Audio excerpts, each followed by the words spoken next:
Okay, so you're seeing someone new. They're exciting, fun, passionate, and there are these little things that set off alarms inside of you. These off-putting behaviors or traits, maybe they say something dismissive or rude to you, or you catch them lying. But that was such a one-off thing, it probably doesn't mean anything, right? Yeah, let's just focus on all the positive and how amazing this person is. You're so happy to be dating someone who finally gets you. Have you ever seen the red flags in a relationship and ignored them anyway? Today, we'll break down the psychology and brain science behind why we overlook danger, why attraction can blind us, and how denial protects us until it destroys us. First, we have to talk about the brain, because the brain has its own agenda. It's a pattern-seeking machine that wants to believe whatever it can quickly latch onto. And so when you meet someone exciting and you get a sense that this could be something special, your brain will drop everything else it was working on to figure out how it can make this work. That means filing away any contradictory evidence so that it doesn't interfere with this fantasy of how great this person could be for you. This is called cognitive dissonance, when your brain resists taking in any information that would contradict what you want to believe. So let's go back to that initial example of someone treating you poorly, but still telling you that they love you. Your brain knows that this is a problem, but in order for you to continue feeling hopeful about the relationship, it will filter out all the inconsistencies. What cognitive dissonance does is allow us to selectively see only the data that fits our narrative and ignore anything else. So if you tell yourself this person isn't actually rude, they were just having a bad day, that allows you to feel better about continuing to date them, because otherwise you might have to take action to protect yourself from being treated poorly. To make matters more complicated, the parts of our brain and nervous system that light up when we experience pleasure and excitement also play a role in forming attachments. That's why we feel rewarded by the chaos and intensity.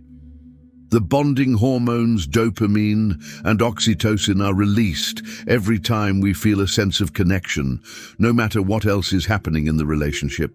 Your brain will file those positive feelings away as proof that this relationship is working, even if it isn't, because your brain doesn't know the difference between good love and bad love.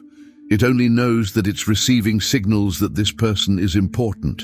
This brings us to our second point, which is that we are all wired to be attracted to other people, and sometimes that attraction can override our ability to see clearly. From an evolutionary perspective, our brain's attraction system is designed to keep us seeking connection. If our ancestors weren't drawn to other people, they wouldn't have survived long enough to pass on their genes. In order for us to be social creatures capable of building communities, we have to be able to feel a sense of safety around others. But the problem is that the part of our brain responsible for determining what is safe or dangerous doesn't always get the memo when we're experiencing strong attraction. Sometimes our brain will equate intensity with love, especially if our nervous system has been conditioned to crave stimulation. This is why chaos can feel like chemistry. Trauma bonds form because our brain finds a way to convince us that the most dangerous people are the ones who we need the most. We confuse familiarity with safety, and red flags often feel familiar. Especially if you've experienced trauma, your nervous system may associate heightened states like anxiety, dissociation, panic, or euphoria with feeling loved. Danger signals get ignored because your brain is too busy trying to regulate these overwhelming feelings. Finally, we have to talk about hope and fantasy. Our brains are always trying to chase potential, not reality. We naturally romanticize people and imagine all the ways that they could make us happy, especially if we've been struggling to find love. That's why we fall in love with who we think they could be and not who they are. When we fixate on someone's potential and imagine how amazing things would be with them, our brain's reward system lights up with anticipation, and that makes us even more determined to make it work with them. But here's where things get really interesting. We have these things called mirror neurons in our brain that fire both when we perform an action and when we see someone else do it. So when we feel excited about someone's potential, it activates the same reward centers in our brain as if we were performing the action ourselves. When combined with our empathy, mirror neurons make us hyper-focus on another person's actions and imagine what it would be like to experience that level of connection with them. And when that person shows us even a glimmer of what they could be, our brain convinces us that we are already experiencing it. So to summarize, denial protects us from the pain of seeing red flags, attraction motivates us to pursue connection, and fantasy keeps us chasing potential instead of focusing on reality. Now that you understand how all these factors influence your behavior, here's how you can break the cycle. First, you have to notice the red flags before they turn into a tornado. Notice, I didn't say deal with them, because if you try to tackle them head-on, you're going to get overwhelmed.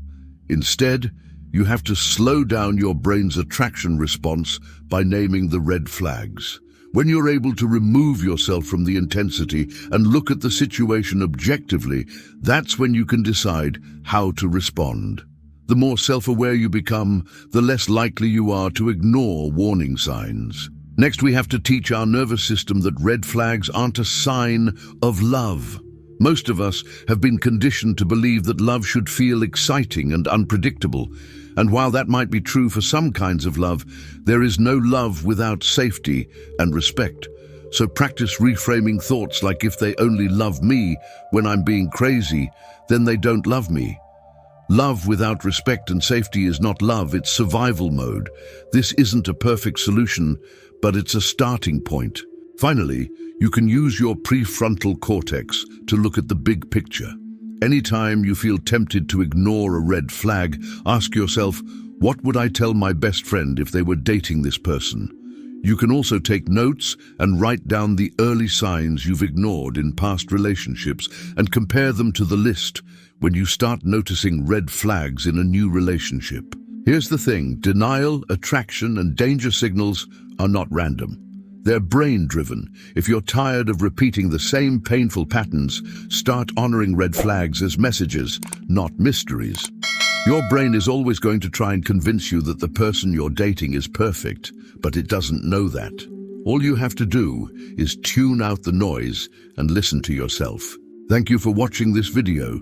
If you found it helpful, please share it with others. And don't forget to subscribe and leave a comment below with your thoughts about today's topic.